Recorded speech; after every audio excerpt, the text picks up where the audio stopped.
Queridos hermanos, bienvenidos a este curso virtual de Mariología. Vamos a dar lo que todo católico tiene que saber sobre la Virgen María y les animo a seguir estas clases. Asimismo, les invito para que ustedes profundicen en todo lo que significa la Virgen María, nuestra Madre. Vamos a empezar con la oración en el nombre del Padre, y del Hijo, y del Espíritu Santo.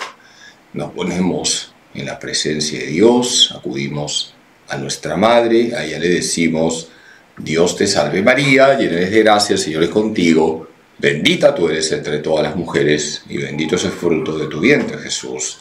Santa María, Madre de Dios, ruega por nosotros pecadores, ahora y en la hora de nuestra muerte. Amén. Gloria al Padre, y al Hijo, y al Espíritu Santo, como era en el principio, ahora y siempre, por los siglos de los siglos. Amén. En el nombre del Padre, y del Hijo, y del Espíritu Santo. Queridos hermanos, como les he dicho, vamos a tener nuestro curso de Mariología virtual, y van a ser varias clases. Hoy tenemos la primera clase, titulada Nociones generales sobre la Mariología. Vamos a ir presentando diapositivas y vamos a ir explicando cada uno de los puntos que forman parte de la Mariología. La primera pregunta es: ¿qué es la Mariología? Estamos en el curso virtual de Mariología.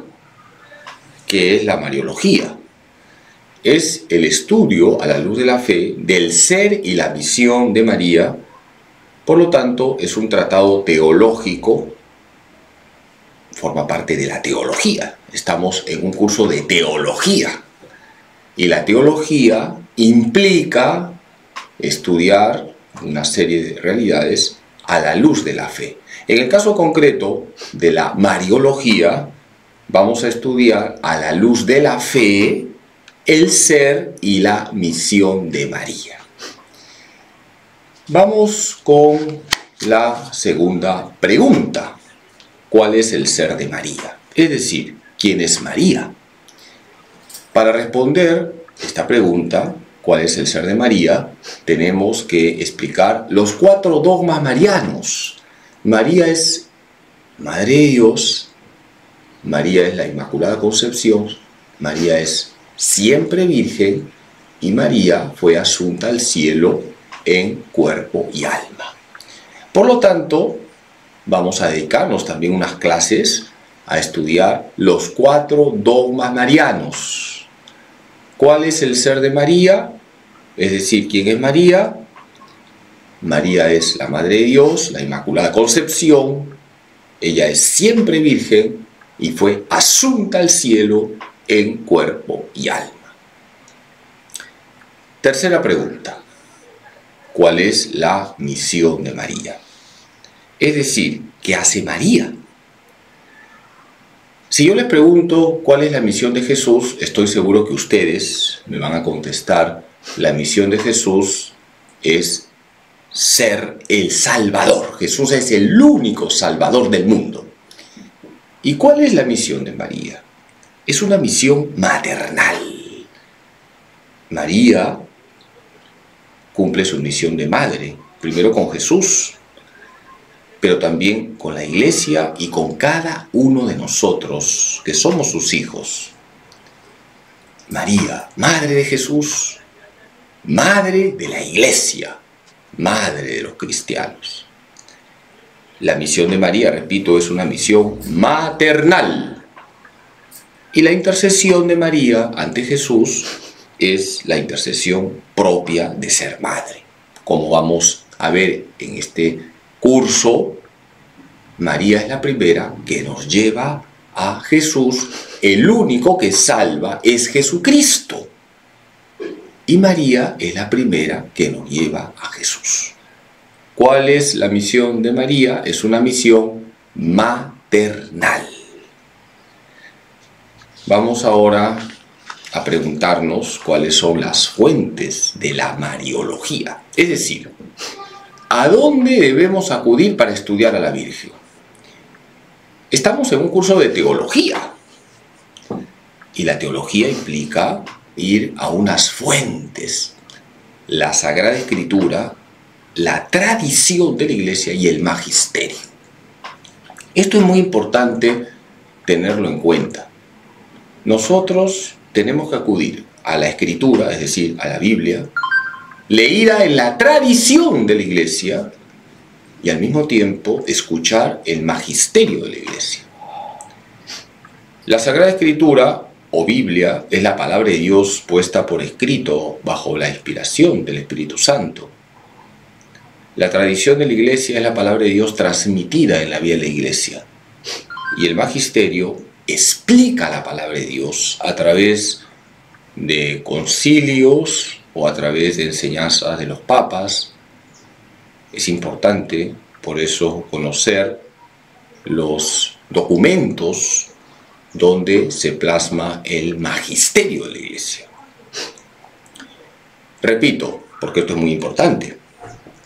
Para conocer a la Virgen tengo que ir a la Biblia, pero la Biblia leída en la tradición. Y al mismo tiempo tengo que conocer el magisterio de la Iglesia. He preparado un cuadrito. Ahí tenemos las fuentes de la Mariología. La Sagrada Escritura me lleva a los textos bíblicos mariológicos. La tradición me lleva a los padres de la Iglesia, la liturgia y los santos. ¿Quiénes son los padres de la Iglesia? Son los santos teólogos de los primeros siglos que han contribuido en la Iglesia a la formación de los dogmas. La liturgia es muy importante. La liturgia forma parte de la tradición de la Iglesia.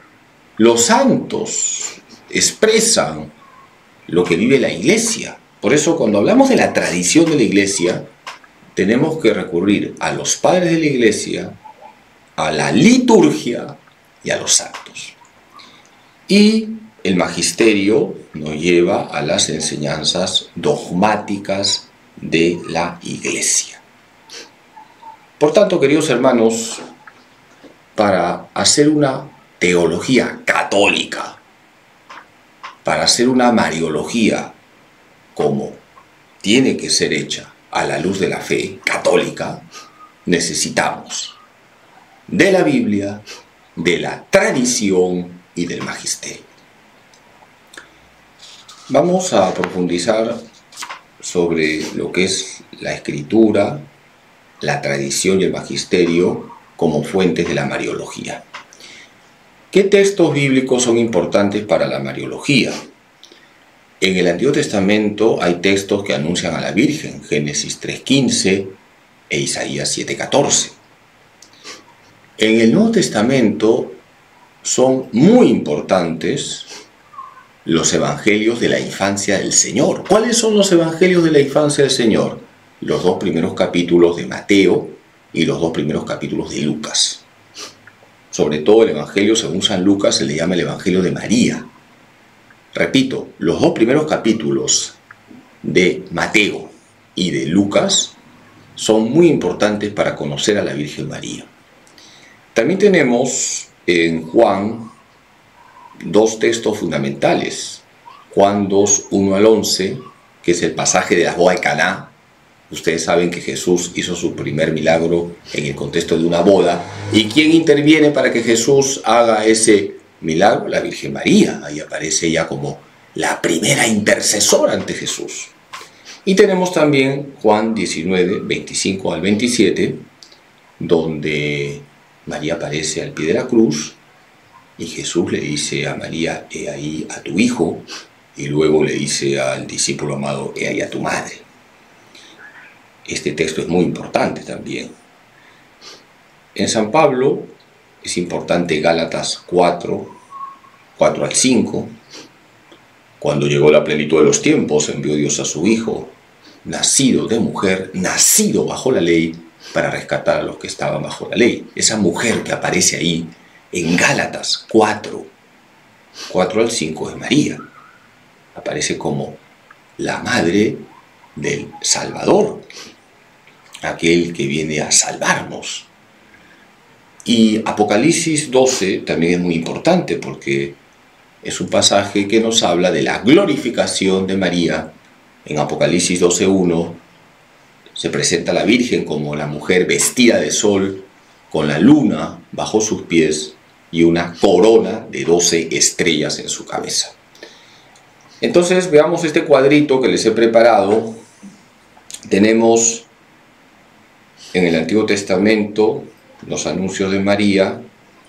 Génesis 3:15 se habla de la mujer que pisa la cabeza de la serpiente infernal. Isaías 7:14 se habla de la Virgen que va a concebir al Emmanuel. Tenemos dos textos del Antiguo Testamento mariológicos. Génesis 3:15 se habla de la mujer enemiga del diablo, esa mujer es María. E Isaías 7:14 se nos habla de la Virgen que concebirá y dará a luz al Emmanuel, Dios con nosotros. Esa Virgen es María y Jesús es el Emmanuel. Y en el Nuevo Testamento tenemos enseñanzas sobre María, ya hemos hablado, los 2 primeros capítulos de Mateo, los 2 primeros capítulos de Lucas, Juan 2:1 al 11, Juan 19, 25 al 27, Gálatas 4, 4 al 5 y Apocalipsis 12.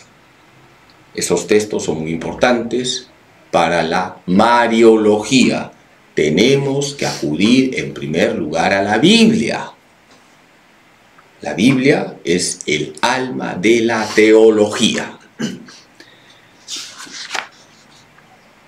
Vamos a preguntarnos qué padres de la Iglesia han destacado en la reflexión sobre la Santísima Virgen María. Les he señalado que los padres de la Iglesia han sido los primeros teólogos y además santos que han contribuido mucho a la doctrina de la Iglesia. Los padres de la Iglesia han profundizado en la Escritura, han comentado la Escritura y nos han dejado enseñanzas actuales. Por eso los padres de la Iglesia son los clásicos de la teología. En la música, por ejemplo, hay clásicos. Aunque no te gusten los boleros, los panchos son clásicos. Aunque no te guste el rock, los Beatles son clásicos. Es decir, hay personajes que dejan huella en la teología. Hay clásicos. ¿Quiénes son los clásicos de la teología? Los padres de la Iglesia. Son, repito, los primeros teólogos, por eso ellos marcaron las enseñanzas de la Iglesia, contribuyeron a la formación de los dogmas, además que fueron santos. Aquí tenemos algunos padres de la Iglesia que han destacado en la reflexión sobre la Santísima Virgen María. San Ireneo de León, que murió el año 202, San Ambrosio, que murió el año 397, San Epifanio, que murió el año 403, San Agustín, muy importante, como en todas las disciplinas de la teología, San Agustín es siempre citado, murió el año 430, San Cirilo de Alejandría, murió el año 444, fue gran defensor de la maternidad divina. San Ildefonso de Toledo, murió el año 667, gran defensor de la perpetua virginidad de María. San Germán de Constantinopla, del año 730, murió ese año. San Andrés de Creta, murió el 740. Y San Juan Damasceno, murió el año 749 y es el último padre de Oriente. Hay muchos más padres, pero no quiero llenarles de datos. Simplemente es importante que a ustedes les suene que los padres de la Iglesia son imprescindibles para hacer una buena teología, porque los padres de la Iglesia expresan la tradición viva de la Iglesia. Fueron no solamente santos, sino grandes teólogos que leyeron la Escritura para servir a la fe. Ahora viene esta pregunta: ¿qué nos dice la liturgia de la Iglesia sobre la Santísima Virgen María? La liturgia también expresa la tradición de la Iglesia y a lo largo del año litúrgico se celebran diversas solemnidades, fiestas y memorias marianas. En todo el año litúrgico siempre aparece la Virgen María, no podemos prescindir de la Madre. Tenemos, repito, en el año litúrgico solemnidades, fiestas y memorias marianas. La Iglesia celebra a María en el año como la obra maestra de la Trinidad. Por ejemplo, ¿qué solemnidades litúrgicas marianas importantes hay? María, Madre de Dios, el 1 de enero. El 1 de enero es solemnidad y es precepto. Hay que ir a misa el 1 de enero. No porque sea el 1 de enero, sino porque es la solemnidad de María, Madre de Dios. Algunos están, como decimos aquí en el Perú, resaqueados, pero también hay que tener diversiones cristianas, no paganas. El 1 de enero es un día de precepto, es una solemnidad. La Anunciación, podemos decir que también es una solemnidad muy importante, el 25 de marzo. Cuando celebramos esta solemnidad, en realidad estamos celebrando la encarnación. Y gracias al sí de María, el Verbo se hizo carne y habitó entre nosotros. Qué importante es el sí de María, el fiat de María. La Asunción de María, el 15 de agosto, celebramos que María fue llevada al cielo en cuerpo y alma. María está en el cielo gloriosa y eso lo celebramos el 15 de agosto, con esa solemnidad tan bonita, la Asunción de María. Y la Inmaculada Concepción, el 8 de diciembre, celebramos que María fue concebida sin pecado original, que ella es toda pura, toda limpia, toda santa. Fíjense, hermanos, cómo la Iglesia celebra a nuestra Madre a lo largo del año y de esa manera, en esas celebraciones, también encontramos verdades importantes para hablar de la Virgen María. La liturgia expresa la tradición de la Iglesia. La liturgia es la fe celebrada. Así como los padres de la Iglesia vienen a ser la fe pensada, la liturgia es la fe celebrada. Y además tenemos a los santos. Vamos a preguntarnos qué santos han destacado de manera especial en escribir sobre la Santísima Virgen María. Quiero dejar en claro que todos los santos han sido recontramarianos. Todos los santos han sido recontramarianos. Y nosotros tenemos que ser santos, así que tenemos que acudir siempre a nuestra Madre. María es la primera que nos lleva a Jesús. Y han habido santos que nos han dejado escritos muy bonitos sobre la Virgen. Vamos a mencionar algunos. San Ildefonso de Toledo, ya hemos hablado de él, es un padre de la Iglesia y tiene un escrito sobre la perpetua virginidad de María. San Bernardo tiene unas homilías muy bonitas sobre la Virgen. San Bernardo es un grande. San Bernardo tiene frases tan bonitas que nos conmueven, referidas a la Virgen María. Decía San Bernardo: de Santa María nunquam satis. No se asuste, voy a traducir, está en latín. De Santa María nunquam satis. De Santa María nunca es bastante. San Bernardo decía también: si rezas a la Virgen serás piadoso, si amas a la Virgen serás puro, si imitas a la Virgen serás santo. San Juan Eudes, quien murió el año 1680, sacerdote francés, ha dejado escritos muy bonitos referidos sobre todo al corazón de María. San Juan Eudes va a ser quien va a unir la devoción al Sagrado Corazón de Jesús y al corazón de la Virgen María. San Luis María de Montfort, todos deberíamos leer el Tratado de la Verdadera Devoción. Es un clásico, a mí me ha hecho mucho bien. Leamos el Tratado de la Verdadera Devoción de San Luis María de Montfort. Ahí se nos enseña cómo tiene que ser la auténtica devoción a la Virgen María. San Luis María de Montfort remarca que María es el camino perfecto, directo, fácil, rápido para encontrarnos con Jesús. Tenemos a San Alfonso María de Ligorio, quien murió el año 1787.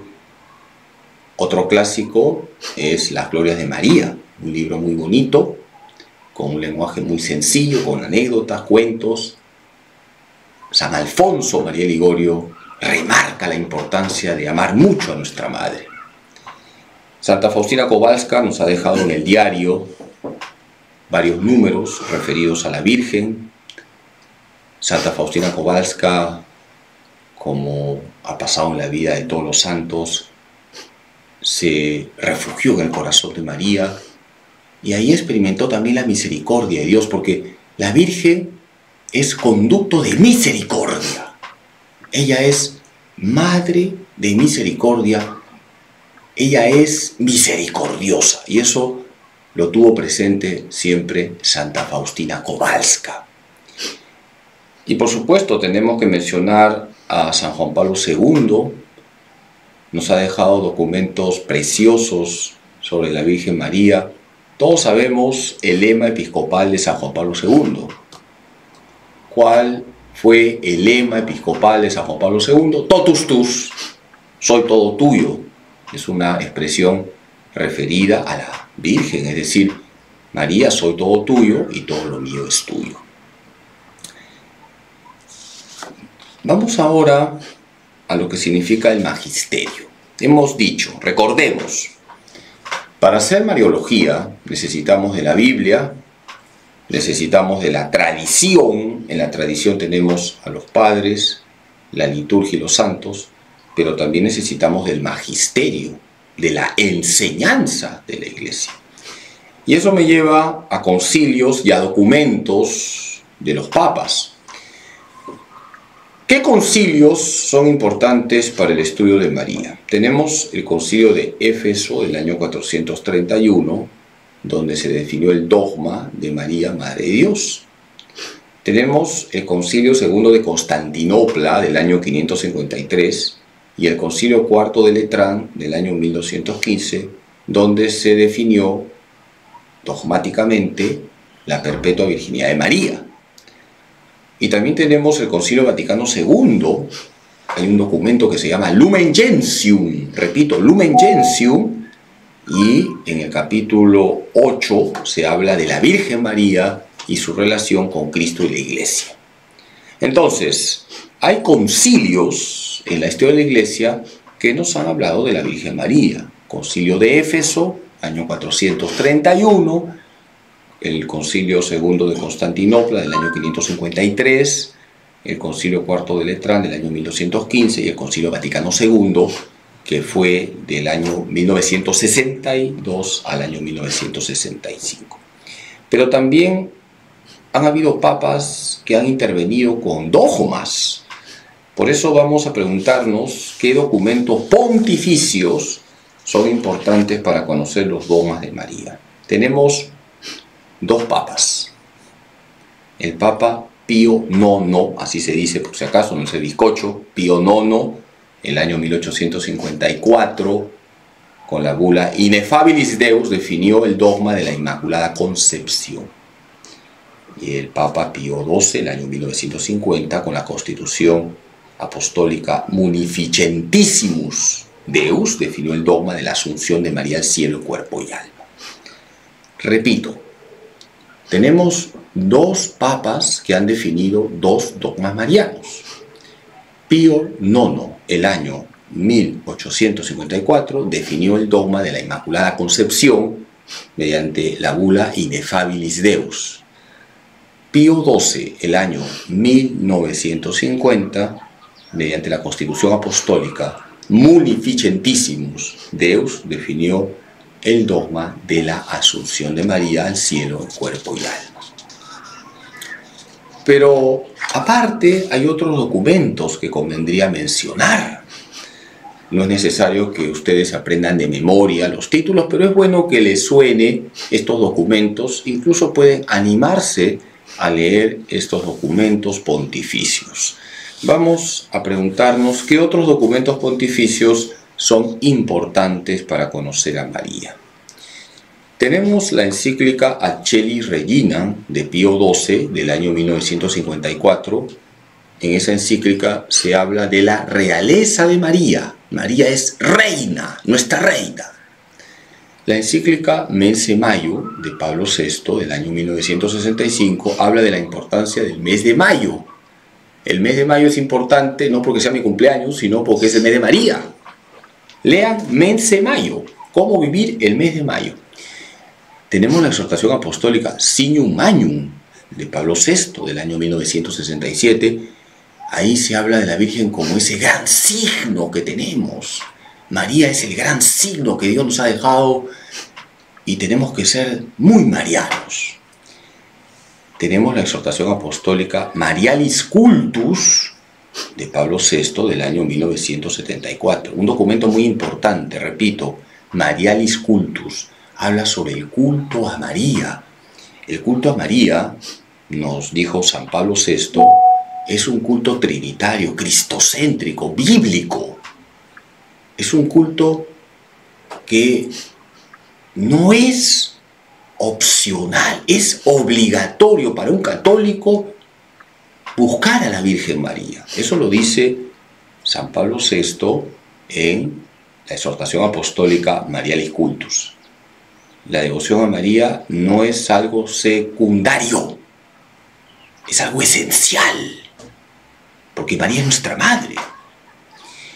Tenemos la encíclica Redentoris Mater, documento precioso de San Juan Pablo II. Redentoris Mater significa Madre del Redentor. Es una encíclica que nos dejó San Juan Pablo II sobre la Virgen María. María es Redentoris Mater, la Madre del Redentor.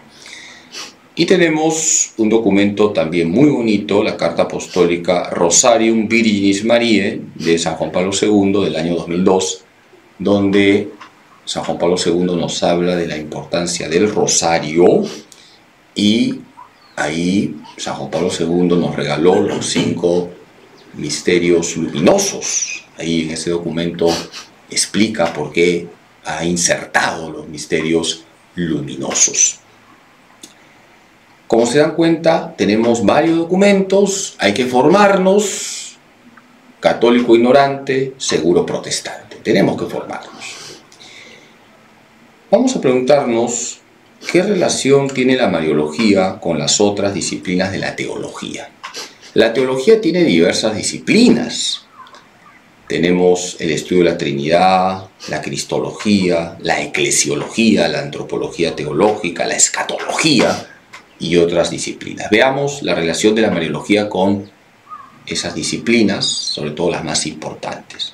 La Mariología está conectada con el estudio de la Trinidad, porque María es la obra maestra de la Trinidad. Ella es la hija de Dios Padre, la madre de Dios Hijo, y es la mujer dócil al Espíritu Santo. Ella es el templo purísimo del Espíritu Santo. Por lo tanto, la Mariología se conecta con la Trinidad. María, obra maestra de la Trinidad. La Mariología se conecta con la Cristología, porque María es la criatura más unida a Jesucristo. María es la madre de Jesús y por eso es la madre de Dios, porque Jesucristo es el Emmanuel, Dios con nosotros. No se puede separar la Mariología de la Cristología y la Cristología de la Mariología. Están estrechamente unidas estas dos disciplinas teológicas, porque no se puede separar a la madre del Hijo, no se puede separar al Hijo de la madre. María depende totalmente de Cristo. Todo lo que es María es por Jesús, que quede claro. Todo lo que es María es por Jesucristo. La Mariología se conecta con la eclesiología. La eclesiología es el estudio de la Iglesia. María es madre de la Iglesia. Además, María es el miembro más excelente de la Iglesia, el miembro más unido a la cabeza de la Iglesia. ¿Quién es la cabeza de la Iglesia? Jesús. La Mariología se conecta estrechamente con la eclesiología. María, madre de la Iglesia. María, miembro más puro y limpio de la Iglesia. María, la más conectada con la cabeza de la Iglesia, que es Cristo. Tenemos una relación también entre María y la antropología teológica. ¿Qué estudia la antropología teológica? Al ser humano desde la fe.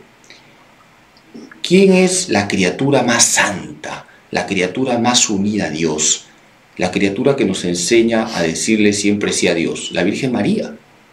Por eso María es nuestro modelo. Es verdad que el modelo con mayúsculas es Jesús. Jesús como hombre es el modelo con mayúsculas. Y luego de Jesús es la Virgen María, nuestra madre. María es la primera cristificada, el primer sagrario de la historia y modelo de docilidad a la gracia.